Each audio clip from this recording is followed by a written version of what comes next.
Luke Johnson covered the end of it there for the Advocate. He joins us now. Luke, how are you?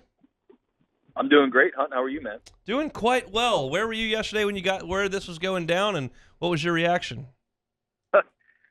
Well, I went and worked from a coffee shop yesterday morning, and literally I pulled back into my house, like right in front of my house, and my phone dinged, and I was just like, oh God, here we go. At least it happened when, like when Drew announced his retirement. I'd been like doing like a golf weekend with buddies in like Mobile, Alabama, and and the news came like as I'm stuck in traffic on I-10, like in Slidell, like bumper to bumper, couldn't do anything, like no exits for like another like 3 miles, and that was an agonizing experience. I'm just glad I was at home yesterday. All right. Now, give me the temperature of that room yesterday. What was the vibe like? You've been in a lot of Sean Payton press conferences over the years. What was yesterday like? Man, I've never really seen him like that. I think the only time that ever came close was at like a really informal gathering we had at the Combine in Indianapolis when he was just kind of surrounded by his buddies, and he let his guard down a little bit. It was the only thing that ever really came close to yesterday. He just he looked like somebody who just kind of appreciated his time, and he was clearly at peace with what he'd done, and what he decided, and you know I don't think I'd ever would have expected him to speak for 90 minutes and to answer every question. Like, he let us know beforehand, I will answer every question. And it's so atypical of Sean Payton, who's usually the kind of guy who's like, okay, last question. So I don't know. I thought it was a really nice farewell. Yeah, everybody who was important was there. At least everybody, who's with the team right now. Even Demario Davis made his way over and gave him a hug after Peyton said his goodbye, and I think it was a good day. It was a good way to do it. I know he was asked this question and gave an answer, but he's under no obligation to tell 100% of the truth while he's up there. Why do you think he decided this was the time? He said he wasn't burned out. He said he wasn't exhausted by this year.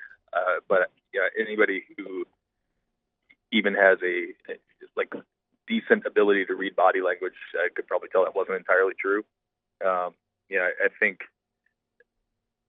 I think he's the type of person who drives himself very, very hard. He said yesterday it's the only way he knows how to do it. He learned it from John Gruden and from some of his coaching mentors. Just turn over every possible detail, inspect it 15 different ways, rewind the tape and watch it in slow motion 5, 6, 7 times to look for that one little thing that's going to give you an edge. And you do that for as long as he did it. It wears on people. You saw some of these great coaches who were kind of renowned for their hard work and their quote unquote grind. It's not easy, and it takes a toll on anybody, even the people who are supremely dedicated, like Sean Payton is.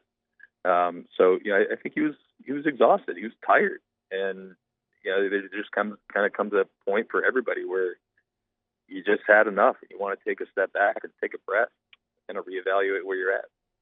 Did you see the Mike Florio report saying Dallas Cowboys were making a move for Sean Payton? And second part of that, does that mean Sean Payton would have to clear that move and he possibly wanted out of New Orleans before we kind of got shocked by this move here? I'm sure the Cowboys are interested. I mean, Jerry Jones has long been connected with Sean Payton. He's long lusted after him, So I'm sure they're kicking the tires on that. And to answer the second part of your question, Sean's under contract for another 3 years, and even if he thought that that was something that he'd want to do, the Cowboys would have to compensate the Saints very handsomely to basically out his rights. Like lots of draft picks and all that sort of stuff. So I think there's a possibility of that happening in the near future, but not this year, not immediately. I think when he said yesterday that he has no plans on getting back into coaching right away, I think he really meant it. I think this is going to be a kind of year where he just lays low and gets his energy back, his desire to coach back, and be What kind of footing was the Saints organization on 72 hours ago, and what kind of footing is the Saints organization on today? Well, 72 hours ago, I think you looked at it as, outside of maybe New England, probably the most stable franchise in professional sports. They've had the same GM since 2002. He's had his top lieutenants in place since like 2015. They've had the same head coach since 2006. They've had the same offensive coordinator since 2006, the same defensive coordinator since 2015. A lot of players on the roster who've been there for a long stretch, 8, 9, 10 years. And now that's starting to kind of erode a little bit. A lot of those guys are still here, obviously, but I think there's potential for all that stability to kind of change. Even if they hire somebody in-house, let's say they hire Dennis Allen, he's going to want to put his own staff together. It's not necessarily a guarantee that it's going to include all the same guys. And he's going to put his roster together, and there's not a guarantee it's going to include all of the guys that Sean wanted. So, I just think that there's a chance here that they have some real, true, significant change at the organizational level for the first time in a long time. You mentioned Dennis Allen, and this is all reports, so tell me what you know that's different from what I'm reading on Twitter, but that he was scheduled to meet with the Bears. Obviously, the Bears did make a general manager hire. I'm now told that meeting with Dennis Allen and the Bears may not happen. Is any of that correlated to what's going on in New Orleans, or what do you know there? Yeah, he was supposed to interview with the Bears yesterday, and I think the Bears called that interview off, and I'm sure Dennis Allen had something to do with that. He obviously wanted to be there for Sean's thing, so I don't know for sure that the interview he had scheduled with the Bears is done for good, but I know the one yesterday was called off. So I still think there's a chance that he does get pried away from somebody. Saints have to do their own hiring process now. They can't just turn the keys over to somebody they like in-house. They have to interview some more candidates. So they'll do their due diligence, and I'm sure Dennis Allen's going to be a part of that. But the clock's kind of ticking because I think there is still legitimate interest in members of their staff from kind of all over the place. Who is making this hire? What's the power structure look like? So I think it's going to be the three people that Sean really went out of his way to thank yesterday. Gail Benson's going to play a huge part in this. Mickey Loomis is going to play a huge part in this, and so is Dennis Lauscha, the team president. So those are kind of the big three when it comes to deciding who's going to be the next head coach of the New Orleans Saints. And they are very hopeful that they can hit another home run in the way they did with Sean Payton 16 years ago. What are your realistic expectations for this roster next season, especially, once you fix the salary cap situation, hire a new coaching staff? What do you think is realistic expectations? Well, I think they're going to be in pretty good shape, I think. There's some $60 million over the salary cap right now, but I think they can pretty easily clear that number without having to cut any key contributors like they had to last year.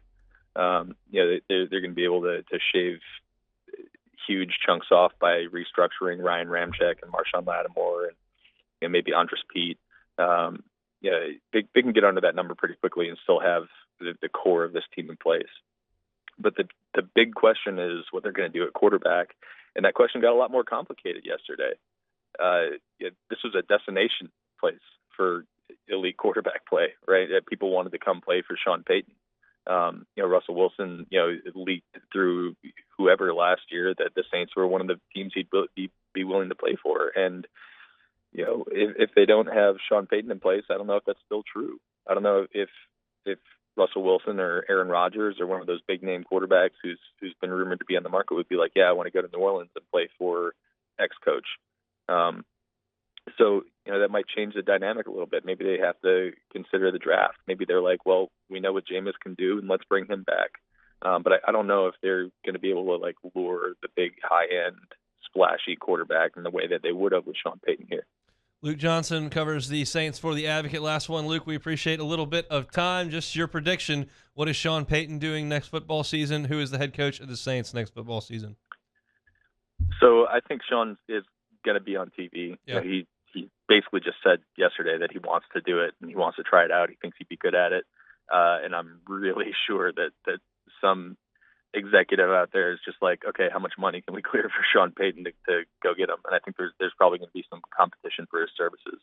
And then as far as the head coach, I mean, I think it's going to be Dennis Allen.